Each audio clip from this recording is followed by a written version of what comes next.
आप देख रहे हैं खबरदार 24.com।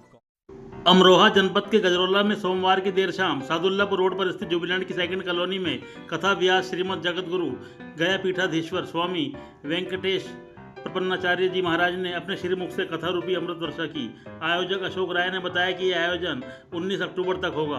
पूर्व चेयरमैन रोहताज शर्मा, देवेंद्र पाल शर्मा के साथ ही बड़ी संख्या में जुबिलैंड कर्मी, अधिकारी एवं अन्य श्रद्धालु मौजूद रहे। खबरदार 24.com के लिए नवनीत अग्रवाल।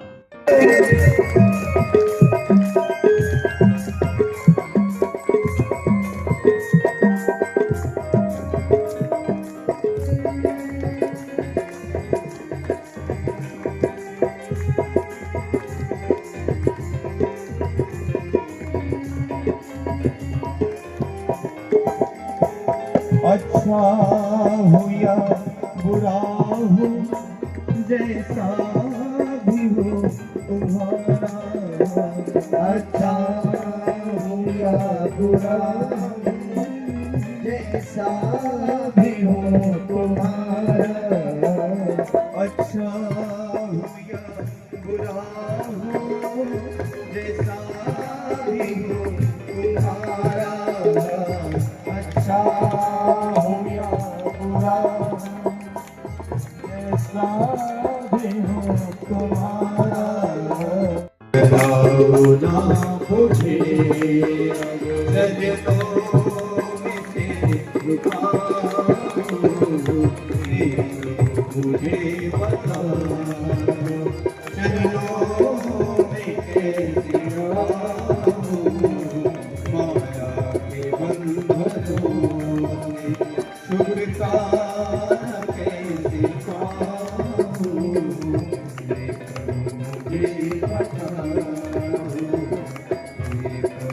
मुझे बता।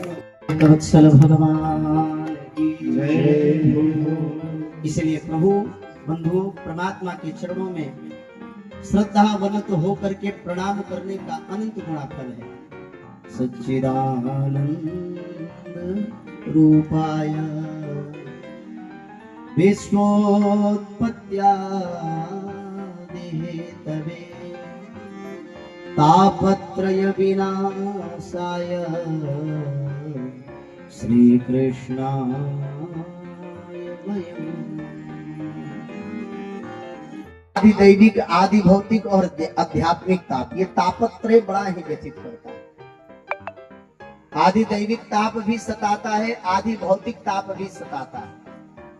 ज्यादा संपदा हो जाए तो भी महाराज व्यक्ति को जन्मा जगमा स्नाही प्रभुता पाई जाई मदना। बोले महाराज आध्यात्मिक ताप कैसे उसे सताता है? बोले उसे भी आध्यात्मिक ताप सताने लगता है, मुझसे बड़ा सिद्ध नहीं है। बोले इन तीनों तापों को जो प्रशमित करे वो कौन है? बोले श्री कृष्णाय वयम् नमः। एक ही है भगवान श्री कृष्ण। भगवान श्रीमन नारायण के सिवाय इस संसार में कोई भी ऐसा नहीं है जो हमारे त्रिविध तापों को प्रशमित कर सके, दूर कर सके। श्री कृष्ण मनान अनुकूल यतुम इत्यर्थः। प्रणाम करने से क्या होता है? बोले जीव के प्रति परमात्मा की अनुकूलता बढ़ जाती है। जैसे केवट महाराज,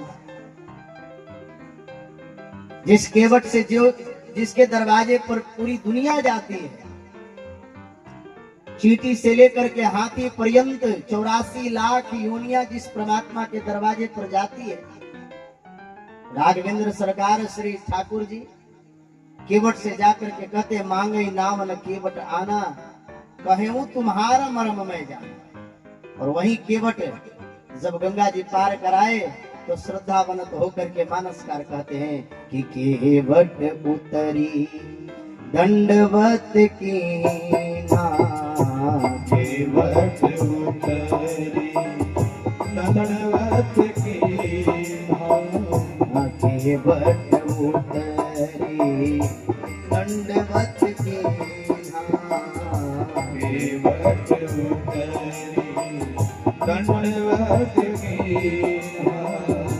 प्रभु ही सकोचे नहीं कछु दीना, प्रभु ही सकोचे नहीं कछु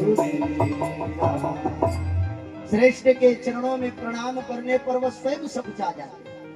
मैं क्या दूं? दंडवत करने के उपरांत भगवान श्री राघवेंद्र सरकार ने प्रेमा भरी दृष्टि से केवट के तरफ देखा। उसी प्रकार से जीव जब त्रिकालाबाधित जो त्रिविध तापों से व्यथित होता है, उस ताप को प्रशमित करने के लिए परमात्मा के चरणों में जाता है। दैविक भौतिक तापा राम राज नाही कहु गया। इस जीवन में किसी को चाहे कितना भी प्रणाम करो, लेकिन कृष्ण को एक प्रणाम करने से महाराज सब फल मिल जाता है। महाभारत के शांति पर्व में श्री वेदव्यास महाराज कहते हैं कि एकोपि कृष्णस्य कृतः प्रणामो दशाश्वमेधावभृतेन तुल्य दशाश्वमेधी पुनरेति जन्म कृष्ण प्रणामी न पुनर्भवाय। 10 अश्वमेध यज्ञ करने के फल को प्राप्त करने वाला भी इस संसार में जन्म ले लेता है, लेकिन कन्हैया के चरणों में दंडवत करने पर फिर वही पुनः इस संसार में जन्म नहीं देता। संसार में जन्म न लेना ही परमात्मा की अहेतु की कृपा है। अर्जुन जब भयाक्रांत हुआ, जब भयाक्रांत होकर के गांडी में हाथ से निकलने लगा, तब भगवान ने कहा अर्जुन चिंता मत करो, माम उपेत्य तु कौन्तेय पुनर्जन्म न विद्यते। हे अर्जुन तू मेरे शरण में आ। संसार के शरण में जाने से अच्छा है कि हम परमात्मा के चरणों में प्रविष्ट हो। विश्वोत्पत्त्यादि हेतवे तापत्रय विनाशाय श्री कृष्णाय वयं नमः। महाराज परमस जीव स्वबस भगवंता, जीव अनेक एक श्री। इस संसार में जीव अलग अलग है, भिन्न भिन्न है महाराज, लेकिन परमात्मा को छोड़ करके दूसरा और कोई इस जीवन के त्रिविध ताप को प्रशमित नहीं कर सकता। बेटा चाहे कितना भी पिता से प्रेम क्यों न करे, थोड़ी चोट लग जाने के बाद उनके प्रति सिंपैथी रख सकता है, पर उनके कष्ट को दूर नहीं कर सकता। चाहे पिता कितना भी, पुत्र कितना भी आदर्शवादी है। राम राम के जगत पिता जो है, उनके पिता जब स्वयं बीमार पड़े, वन में विचरण कर रहे थे, लेकिन अपने पिता के मृत्यु को टाल नहीं सके।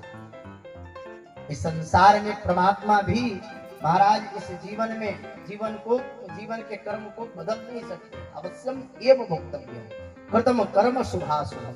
इसीलिए वेदव्यास जी महाराज ने भागवत का आश्रय लेकर के परमात्मा के स्वरूप का वर्णन किया। सुंदर थोड़ी सुंदरता आ जाती है तो हम किसी को अपने सामने नहीं लगाते, और परमात्मा तो सच्चिदानंद रूपाय विश्वोत्पत्त्यादि हेतवे तापत्रय विनाशाय श्री कृष्णाय वयं की सेवा मिलती है।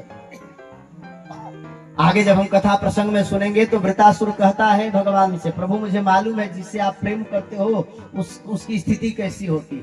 बोले कैसी होती है?